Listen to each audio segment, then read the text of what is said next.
Hello and welcome to day 18 of Bondcember. Today we'll be talking about Roger Moore's final film, A View to a Kill. I am Tom. I'm Joe. And, So we come yeah, to this. A View to a Kill. I'm not mad if you do a kill, I'm just disappointed. Yeah, good theme song. Good theme song. Oh, I love Oh A yeah, View to a Kill. It's easily one of my favorites. It yeah. is a fantastic song, and it has just that right of we are singing nonsense, but we are absolutely selling it. Oh god, yeah. And it's And, like, and it finally feels like something. We didn't even talk about the theme with Octopussy because it was another, yeah, adult contemporary sounding thing. yeah, This is like, no, we are. it's like, just adult contemporary blah, all time high. It's fine. Yeah. I can't remember if it's Iggy Pop or Pulp who do the version of it where it sounds like he's getting off on it. But yeah, I know it could have been either one. It Needed to look that was up. covered by Pulp. Pulp. Pulp. Okay, yeah. Yes. Which is the interesting way of doing that. But the original version is it's a good song, Yeah. but it's very so. John Barry didn't want to do this, but they got into the pop group and who are actually very respectful. And Yeah. like after John Barry died, when they do they did the tour after that. They did all of the times they did A View to a Kill. Would do a Bond medley for it, and the first verse they would do like a John Barry cue. They would do the John Barry orchestral version of A View to a Kill while they sing the first verse, and then they would kick into the song, Yeah. and it is fantastic. Oh It god, yeah. kills. This is we'll as I said we'll come to actually ranking these damn things at the sort of the Yeah. last couple of episodes. But this is like, no, we are now in the 80s. Hello, we Yeah. are Duran Duran. Yeah, and the opening is very 80s, and I want to say it's one of my favorites, but then I see what they are wearing and what they are putting on the makeup, and Oh it's like, oh god. Oh god, the Beach Boys. The Beach Boys. No, I No, cannot. well, No, we can't go back. I was, yeah. I was thinking more of the opening when they like put all that like glow in the dark paint, and it looks really cool. But then all have this like garish makeup that is just like, it is too 80s for the 80s. Yeah, it's But it's a lot. it's a lot. If like, But now cycling back to the opening. yeah, it's a hell of an opening. Like the opening Yeah. of this is a ride. It's like, here, have 50-something-year-old Roger Moore snowboarding to Barbara Yeah. by the And Beach Boys. Was it? yeah. It's a Beach Boys song. It I think it's California is. Girls. I think you're right. I think it is. Yeah. And you go, and it's like, are you sure about that? Are you sure Are you you want sure to do about that? this? And I know Yeah, they it's did it as a California wing to Girls. the guy who did the stunts, who was the guy who pretty much invented or popularized snowboarding. So they got him to do it. It's like how in Casino Royale they got the guy who invented parkour to, Parkour. be the guy Bond is chasing in Casino Yeah. Royale. So they get the best people. So it looks good. It's just like. And it actually takes place in Siberia, so this is one of the few James Bond movies that takes place in Russia during the communist regime. And they do the content of the opening is good, but it is tonal whiplash to extreme degree. Like Bond is getting this microchip from this agent who died, and he is getting it from the dead body, and it's in the locket where there's the picture of his family, and it is, oh, that's pause for thought, and then suddenly the Beach Boys kick in. Yeah.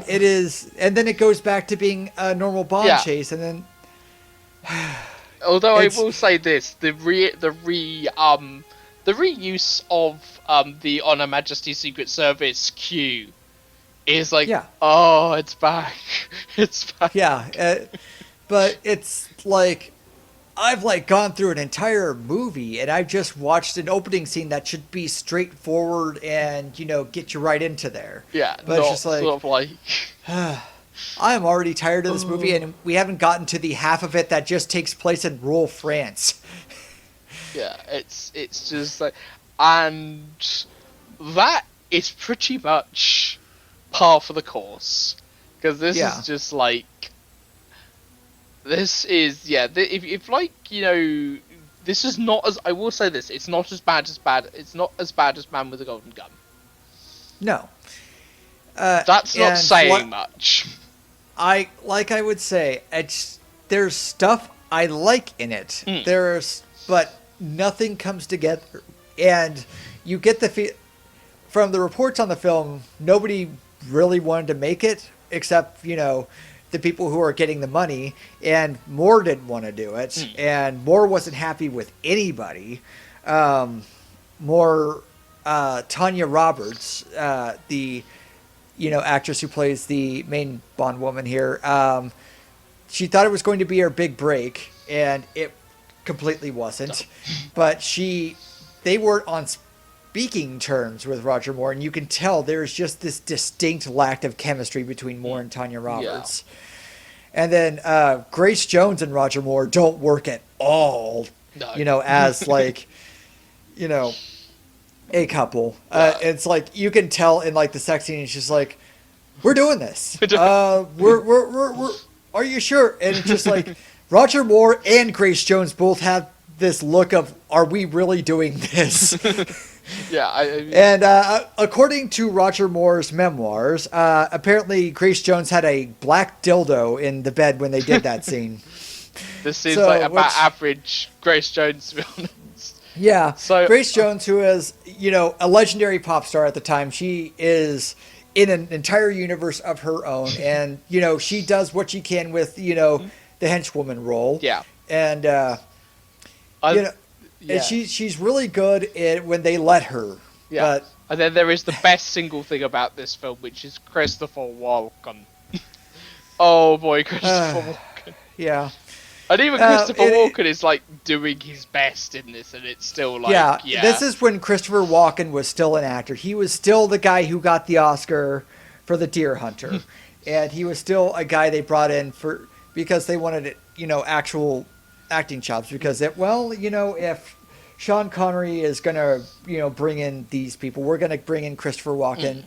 I don't really have a lot of complaints about the cast. I mean, I think my complaint is there's too many of them. Yeah. Oh God, because yeah.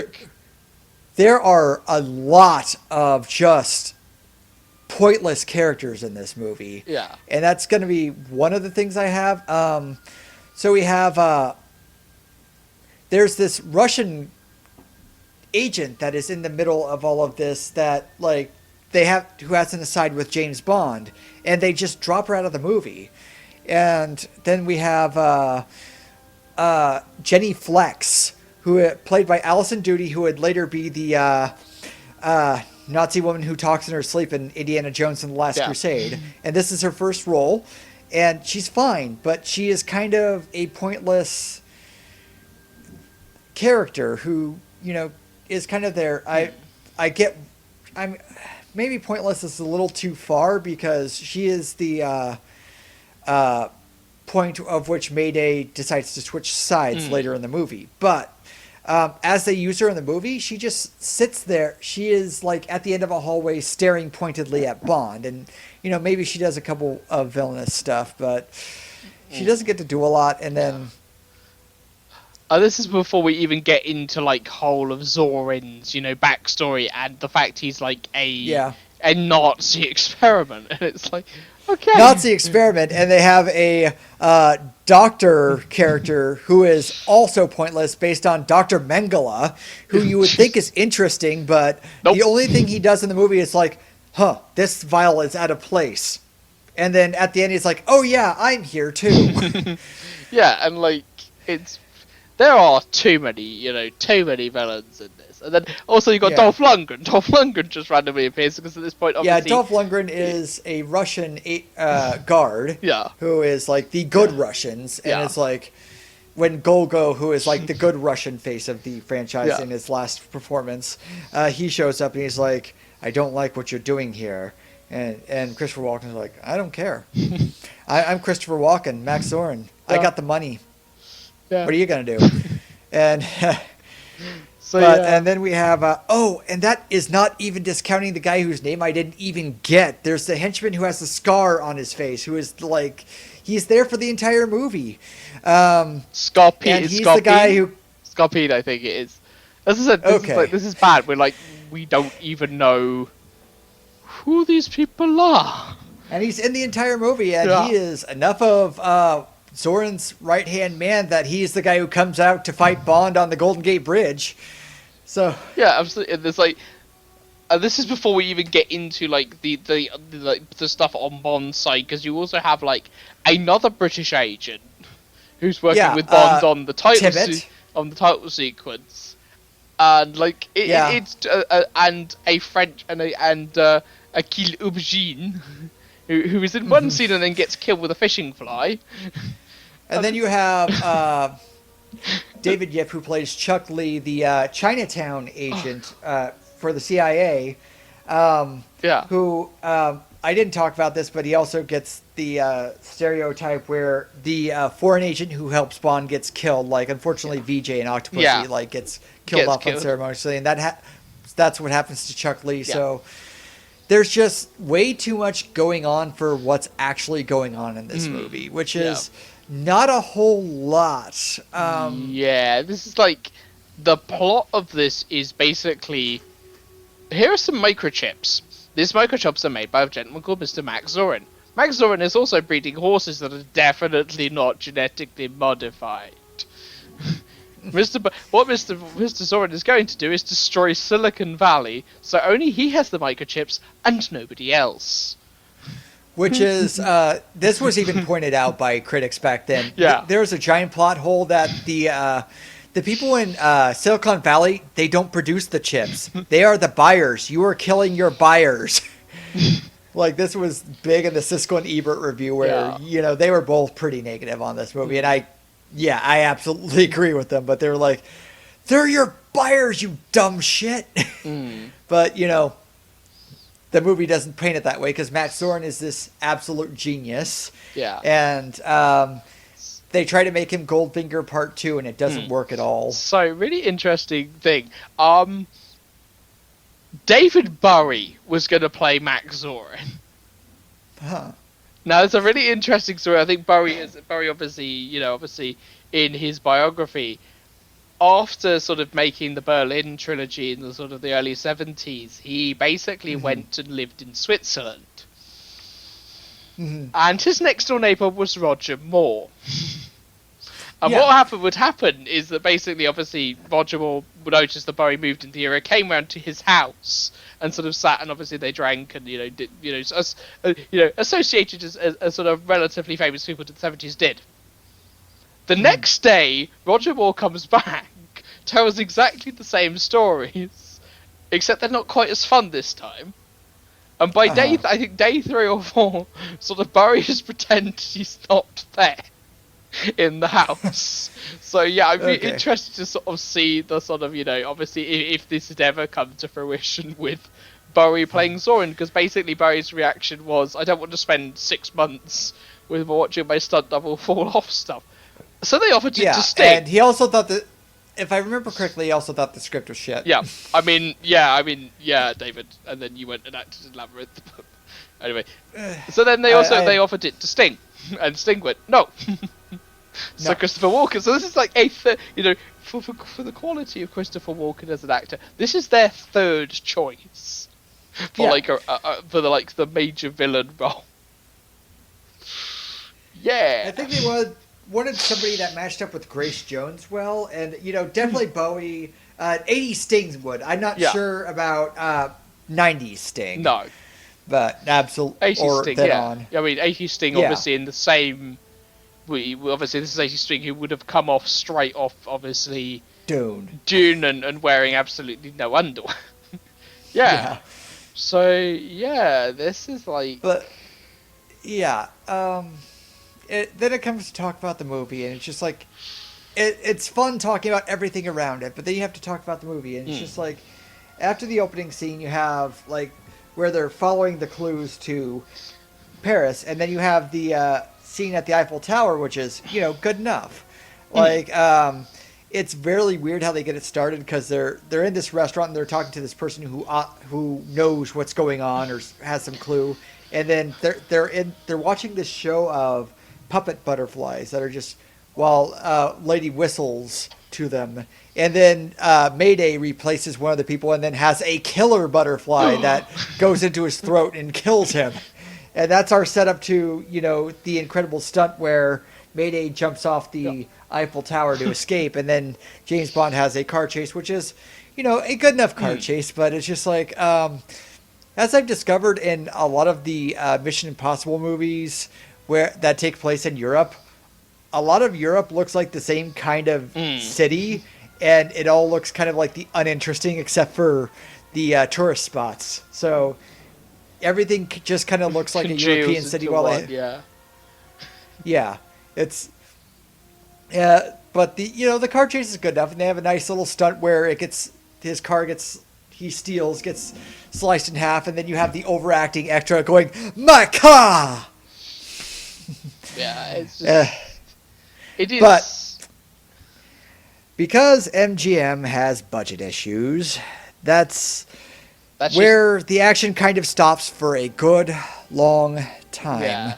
Because we have to go to Rouen, France, where Max Zorin, who is like this French-American businessman, Max doesn't even try a French, or, Walken doesn't even try an accent here. He is just, this, probably been in America for a long time, because he is a lot more interesting on paper than he is in the movie. I mean, Walken does what he can with this role, but he is a KGB operative who is put as like this cast off from, the East, who becomes this genius, entrepreneur in France, and there's none of that on him. He is just Christopher Walken playing a villain. And then we have to spend him like he has this extremely good horse that obviously has had modifications, and obviously they're cheating, but they can't figure out how. So they're investigating, what's going on in this, horse stuff. And I guess if you like equestrian stuff, this is your Bond movie. But they wander around, stables. He hangs out with John Steed from the Avengers, Patrick McNee, who Roger Moore and Patrick McNee were friends, so they do have at least a good back and forth with each other. But they go into stables, and it's like, wow, that horse disappeared, and then they finally find there's this secret passage that would absolutely not work because there's always people working there. And it's like there would be somebody who stumbled into it, and it's just like the secret passageway into an underground lab underneath the stable in the open would take too long. But it's just like, again, as I've said before, if a movie is working for you, you're not thinking about these things. But I'm here in rural France, and we have James Bond looking at horses. What am I supposed to be doing here? 20 minutes of horse.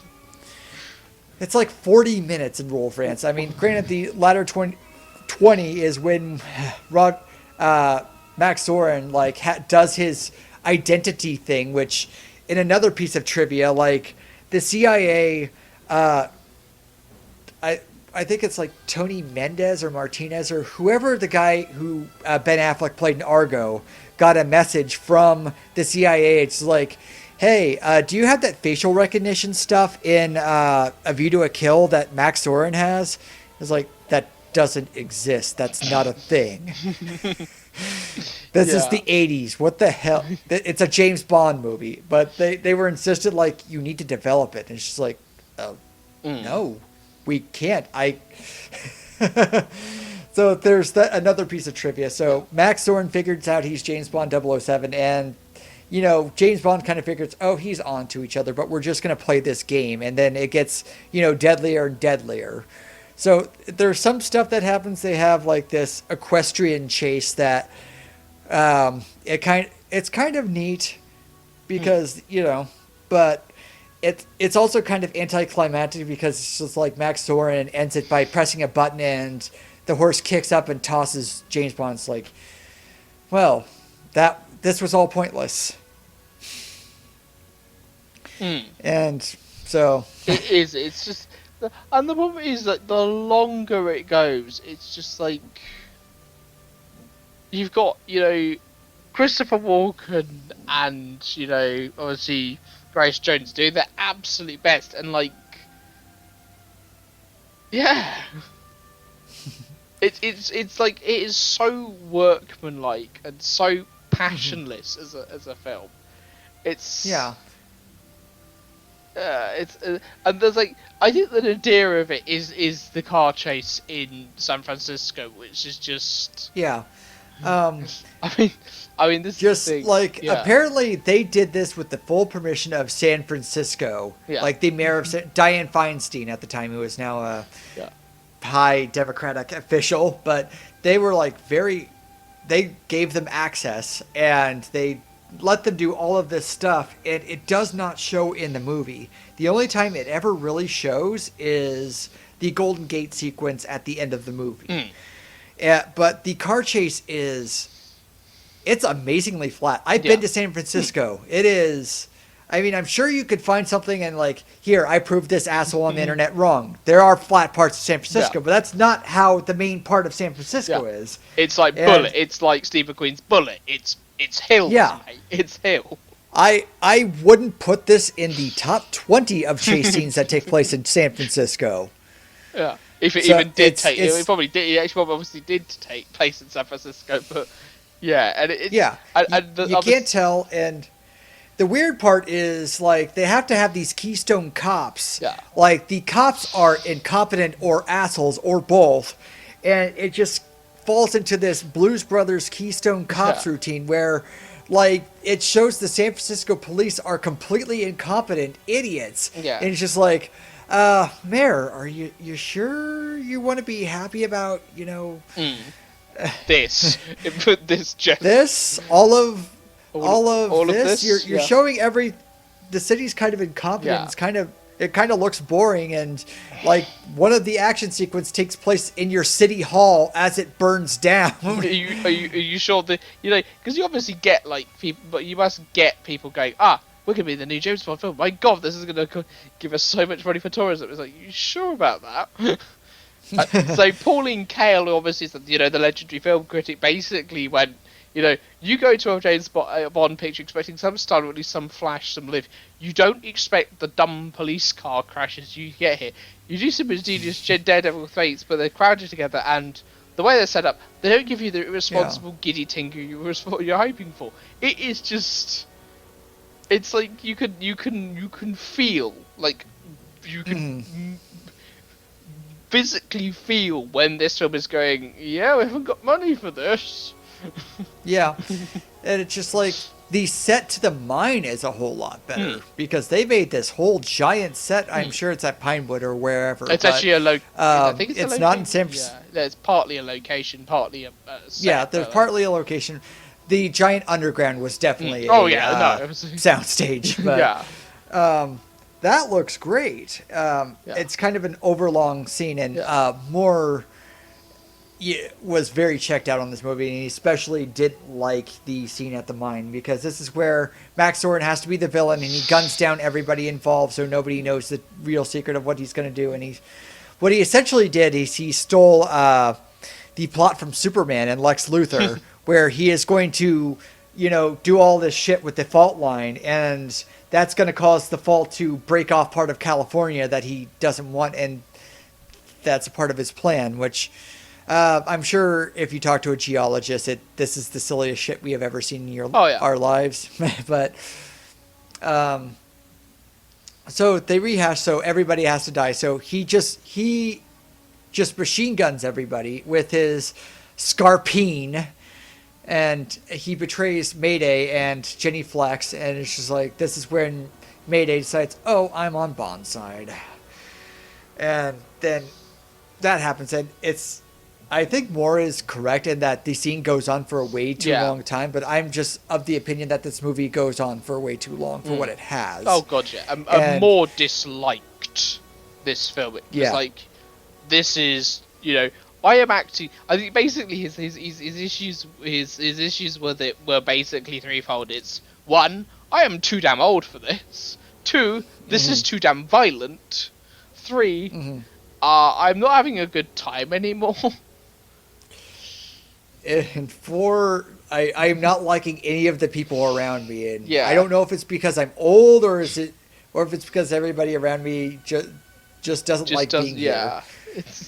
It's because like that. Yeah, it's once we get to Tanya Roberts, who is the main Bond girl, and like, she does not have much of a presence, no. Unfortunately. I don't know if it's just because they have anti-chemistry with Roger Moore, and I think she deserved like another shot in a bigger movie that she never got, but it's just like they have anti-chemistry. She is the usual, listen here, Buster, you are breaking into my house, and I got a shotgun right here, American, and in like the weirdest San Francisco, I don't know if it's house where I think it's just because for plot reasons she had all the furniture is moved out so they can have the action sequence there, and it just like it doesn't feel like this is taking place anywhere real.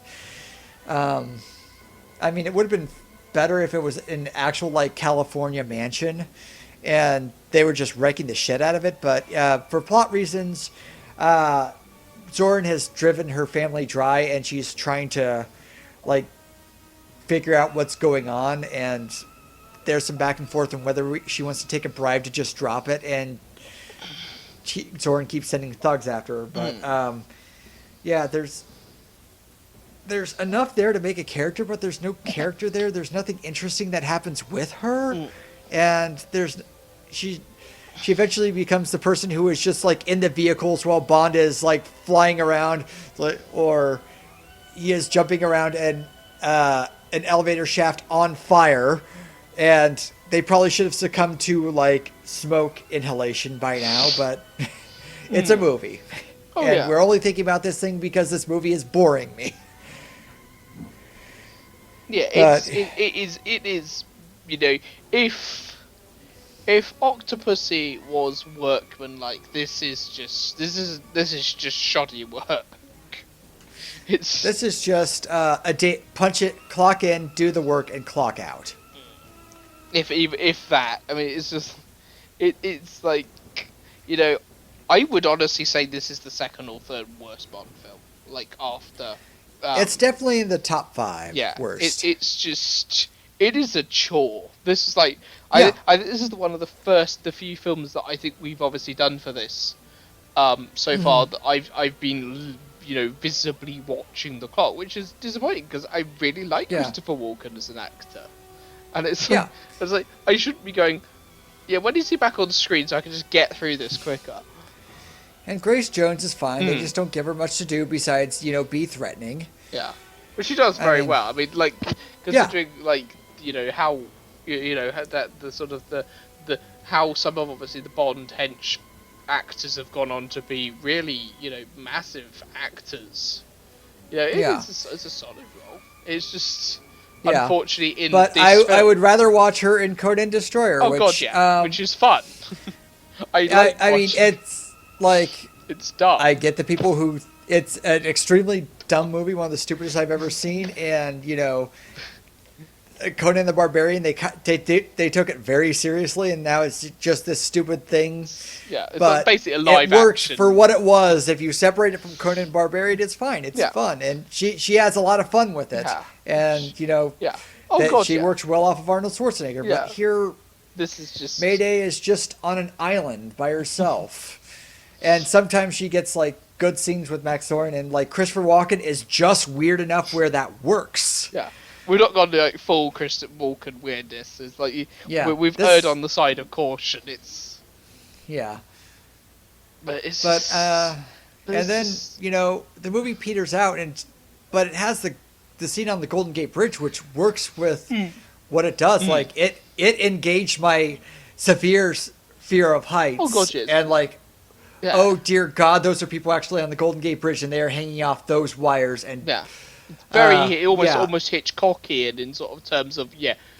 this is like no, we are doing this for real. This is actually on top Yeah. of the actual Golden Gate Bridge. Yeah. You should be scared. But at this point, I'm tired of the movie. I just want it to end.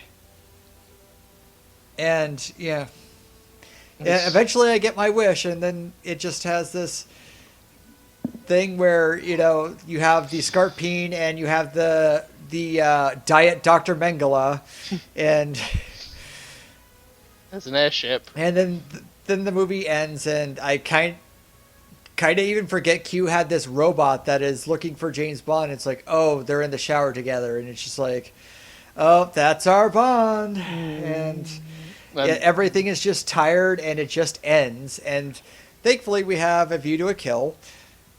Yeah, the theme song. The theme song, and not that the rest pops of right it. in. It's like, oh yeah, I remember. That's a really good song. And it's like that, but the movie. I'm so glad this is over. I'm. Yeah. And it's sort of sad that we're going. The best thing about this is the theme song. Like that's not. Yeah. That's not a mark of quality. No. But. I think we've beaten this thing enough. I think it's it feels bad talking about this and sort of at length because it's like the slightly scrawny wimpy child of the sort of the Roger Moore films, and sort of beating it up more is just gonna be. It's just ending with a whimper, and it's just sad and boring, and it's like I can't even make up the energy to get mad at it. It doesn't have the energy to get mad at it itself. It's just like everybody is just get it over with. Yeah. And they did. And it's Timothy and Dalton. we should probably just get over. Yeah. Right. Get over with it. Moving on. So tomorrow we'll be talking about the first of the 2 Timothy Dalton films, The Living Daylights. We will see you tomorrow.